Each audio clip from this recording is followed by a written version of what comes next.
നമസ്കാരം. ഒരു വ്യക്തിക്ക് ജീവിതം മുന്നോട്ട് കൊണ്ടുപോകുവാൻ പണം അനിവാര്യം തന്നെയാണ്.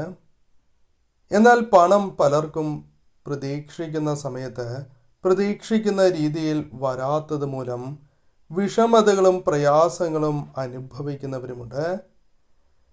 ഞാൻ ഈ പരാമർശിക്കാൻ പോകുന്ന കാര്യം, നിങ്ങൾ പ്രവർത്തിക്കുന്നതിലൂടെ ഒരു വ്യക്തിയുടെ ജീവിതത്തിലേക്ക് ധന നേട്ടങ്ങളാണ് വന്നു ചേരുക. കാരണം ധനപരമായ അവസരങ്ങൾ അവരെ തേടിയെത്തും എന്നുള്ളതാണ്. ധനപരമായ ഉയർച്ച, ധനപരമായ അപ്രതീക്ഷിതമായ നേട്ടങ്ങൾ തുടങ്ങിയ കാര്യങ്ങൾ ആ വ്യക്തികളുടെ ജീവിതത്തിലേക്ക് വന്നു ചേരും. ഈ പരാമർശിക്കുന്നതായ നമ്പറിന് വളരെയധികം പ്രാധാന്യമുണ്ട്. കാരണം സാക്ഷാൽ മഹാലക്ഷ്മി ദേവിയുമായി ബന്ധപ്പെട്ട് പരാമർശിക്കപ്പെടുന്ന ഒരു നമ്പറാണ് ഇത്. ഈ നമ്പർ കൃത്യമായി ഉപയോഗിക്കുന്നതിലൂടെ മഹാലക്ഷ്മി പ്രീതി ആ വ്യക്തികളിലേക്ക് കടന്നു വരും. അതിനാൽ ആ വ്യക്തികളിൽ സാമ്പത്തികപരമായ ഉയർച്ചയ്ക്ക് അത് സഹായകരമായി തീരുകയും ചെയ്യും. ഈ കാര്യങ്ങൾ കൃത്യമായ രീതിയിൽ നിങ്ങൾ പ്രവർത്തിക്കുകയാണ് എങ്കിൽ അത് ഏറ്റവും അനുകൂലമായ ഫലങ്ങൾ നൽകും. അത് എപ്രകാരമാണ് നിങ്ങൾ ചെയ്യേണ്ടത്, പ്രവർത്തിക്കേണ്ടത് എന്ന് ഇനി മനസ്സിലാക്കാം. ഏവരും മഹാലക്ഷ്മി ദേവിയുടെ വിശേഷപ്പെട്ടതായ നാമങ്ങൾ കമന്റ് ബോക്സിൽ രേഖപ്പെടുത്തി ദേവിയെ ഒരു നിമിഷം വന്ദിക്കുക. ആദ്യം മനസ്സിലാക്കേണ്ടതായ കാര്യം, ഈ നമ്പർ ഏത് ദിവസമാണ് അല്ലെങ്കിൽ ഏതെല്ലാം ദിവസങ്ങളിലാണ് ചെയ്യേണ്ടത് എന്നതിനെ കുറിച്ചാണ്. ഈ നമ്പർ നിങ്ങൾക്ക് ഒരു ദിവസം ആരംഭിക്കുമ്പോൾ തന്നെ എഴുതുന്നത് ഉത്തമം തന്നെയാകുന്നു. അതായത് അതിരാവിലെ കുളിച്ച് വളരെ ശുദ്ധിയോടെ വിളക്ക് തെളിയിച്ചിട്ടുണ്ട് എങ്കിൽ വിളക്കിന് മുൻപിലിരുന്ന് ദേവി നാമങ്ങൾ ജപിച്ചതിന് ശേഷം നിങ്ങൾക്ക് ഈ നമ്പർ എഴുതാം. അല്ലെങ്കിൽ നിങ്ങൾ വിളക്ക് തെളിയിച്ച് പ്രാർത്ഥിച്ചതിന് ശേഷമാണ് എങ്കിലും ഈ നമ്പർ നിങ്ങൾക്ക് എഴുതാവുന്നതാണ്. നിങ്ങൾ ബിസിനസ് പരമായ കാര്യങ്ങൾ നോക്കുന്നവരാണ് അല്ലെങ്കിൽ തൊഴിലുമായി ബന്ധപ്പെട്ട് പോകുന്നവരാണ് എങ്കിൽ ഈ നമ്പർ കയ്യിൽ എഴുതുന്നത് ഏറ്റവും ശുഭകരമായ ഫലം നിങ്ങൾക്ക് പ്രദാനം ചെയ്യും എന്നുള്ളതാണ്. ഈ നമ്പർ നിങ്ങളുടെ ഇടത്തെ കയ്യിൽ എഴുതുന്നത് ഏറ്റവും ശുഭകരമായി തീരും. ഈ നമ്പർ എഴുതുമ്പോൾ ശ്രദ്ധിക്കേണ്ടതായ കാര്യങ്ങളിൽ ഒന്ന്, ഈ നമ്പർ എഴുതേണ്ടതായ മഷിയാണ്. ആ മഷി എപ്പോഴും പച്ച മഷിയാകുവാൻ പ്രത്യേകം ശ്രദ്ധിക്കേണ്ടതായിട്ടുണ്ട്. മഹാലക്ഷ്മി ദേവിയുമായി ബന്ധപ്പെട്ട് പരാമർശിക്കപ്പെടുന്ന നിറങ്ങളിൽ ഒന്നാണ് പച്ച. അതിനാൽ പച്ച നിറത്തിലുള്ള മഷി കൊണ്ട് ഈ ഒരു കാര്യം എഴുതുകയാണ് എങ്കിൽ അത് ശുഭകരമായി തീരും. ഈ നമ്പർ നിങ്ങൾക്ക് അതിരാവിലെ വിളക്ക് തെളിയിച്ചതിന് ശേഷം 3 തവണ നിങ്ങളുടെ ഇടത്തെ കയ്യിൽ എഴുതാം. നമ്പർ 369 എന്ന നമ്പർ ആകുന്നു. 369 മഹാലക്ഷ്മി ദേവിയുമായി ബന്ധപ്പെട്ട നമ്പറാണ്. ശേഷം ഉച്ചയ്ക്ക് വീണ്ടും 6 തവണ നിങ്ങൾക്ക് ഈ നമ്പർ എഴുതാവുന്നതാണ്. വൈകുന്നേരം 9 തവണ വീണ്ടും നിങ്ങൾക്ക് എഴുതാവുന്നതാണ്. ഈ കാര്യം എഴുതുമ്പോൾ ശ്രദ്ധിക്കേണ്ടതായ കാര്യം, മുൻപ് പരാമർശിച്ചതുപോലെ നിങ്ങൾക്ക് 3 തവണ കയ്യിൽ മാത്രമായി എഴുതാം. എന്നാൽ അതിനേക്കാൾ കൂടുതൽ ഫലം നിങ്ങൾക്ക് പ്രദാനം ചെയ്യുക വെളുത്ത പേപ്പറിൽ അല്ലെങ്കിൽ വളരെ ശുദ്ധിയുള്ള മറ്റ് എഴുത്തുകളൊന്നും ഇല്ലാത്തതായ പേപ്പറിൽ നിങ്ങൾ എഴുതുന്നതാണ്. അപ്രകാരം നിങ്ങൾക്ക് എഴുതുവാൻ സാധിക്കുന്നു എങ്കിൽ അതും ശുഭകരമാകുന്നു. ഇപ്രകാരം കയ്യിലാണ് എഴുതുന്നത് എങ്കിൽ 3 തവണ നിങ്ങൾ 21 ദിവസം അടുപ്പിച്ച് മുടക്കം കൂടാതെ എഴുതുക. പേപ്പറിലാണ് എങ്കിൽ രാവിലെ 3 തവണ നിങ്ങൾ പേപ്പറിൽ എഴുതുക.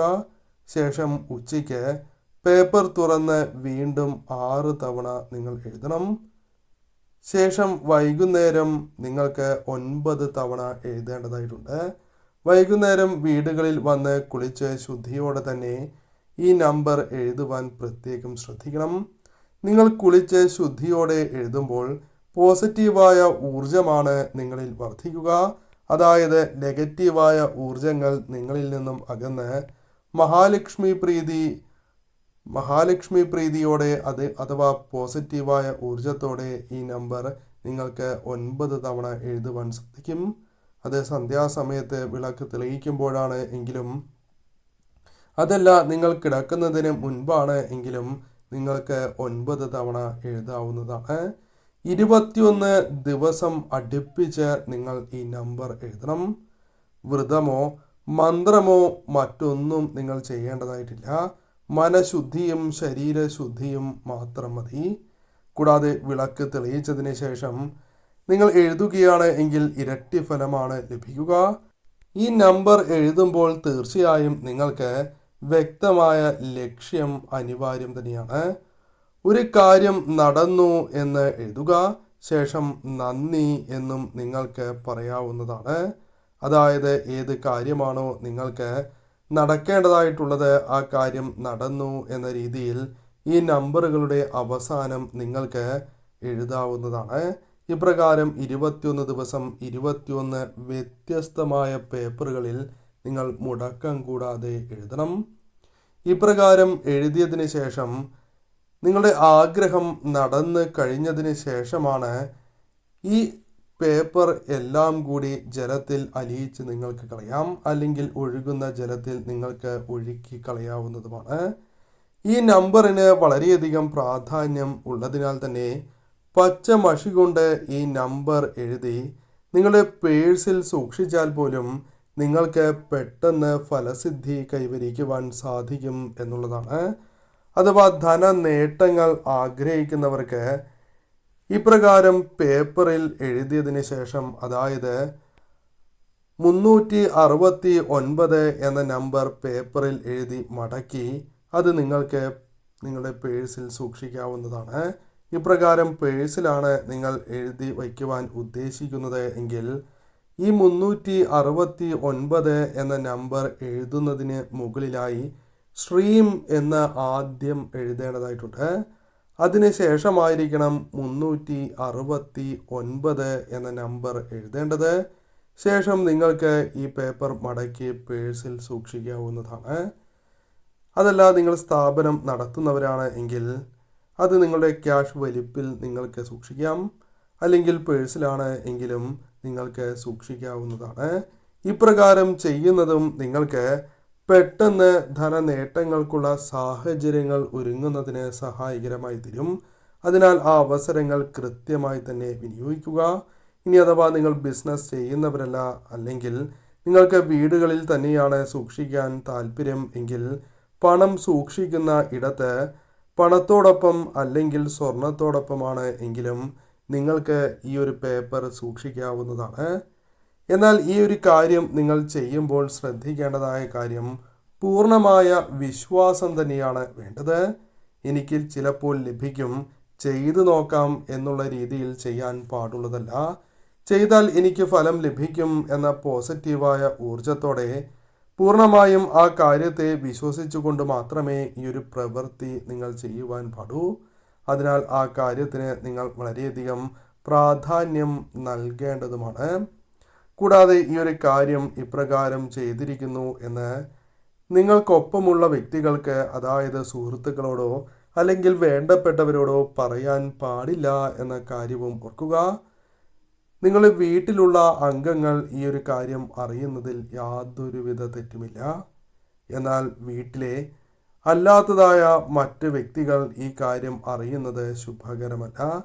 നിങ്ങൾ ഇപ്രകാരം വിളക്ക് തെളിയിച്ച് പ്രാർത്ഥിച്ചതിന് ശേഷം സ്വസ്ഥമായി ഒരിടത്ത് ഇരുന്നു കൊണ്ട് തന്നെ ഈ ഒരു കാര്യം എഴുതുവാൻ നിങ്ങൾ ശ്രദ്ധിക്കണം. അതായത് നിങ്ങൾക്ക് സമാധാനം ലഭിക്കുന്നത് എവിടെയാണോ, അല്ലെങ്കിൽ അത്തരത്തിലൊരു അന്തരീക്ഷത്തിൽ ഇരുന്നു കൊണ്ട് വേണം നിങ്ങൾ ഈ ഒരു കാര്യം ചെയ്യുവാൻ എന്ന കാര്യവും ഓർക്കുക. തീർച്ചയായും നിങ്ങൾ ഏവരും പൂർണ്ണ വിശ്വാസത്തോടെ തന്നെ ഈ ഒരു കാര്യം ചെയ്യുക. നിങ്ങളിലേക്ക് മഹാലക്ഷ്മി പ്രീതിയാൽ ഫലങ്ങൾ വന്നു ചേരട്ടെ എന്ന് ഞാനും പ്രാർത്ഥിക്കുന്നു. എന്നാൽ ഒരു കാര്യം കൂടി നിങ്ങൾ ശ്രദ്ധിക്കേണ്ടതായിട്ടുണ്ട്. ഏതൊരു വ്യക്തിക്കും കർമ്മഫലം വളരെ അനിവാര്യം തന്നെയാണ്. കർമ്മഫലം നിങ്ങൾക്ക് പ്രതികൂലമാണ് എങ്കിൽ പെട്ടെന്ന് ഫലസിദ്ധി ലഭിക്കണം എന്നില്ല. അതിനാൽ അല്പം കൂടി കാത്തിരിക്കേണ്ടതായി വരാം.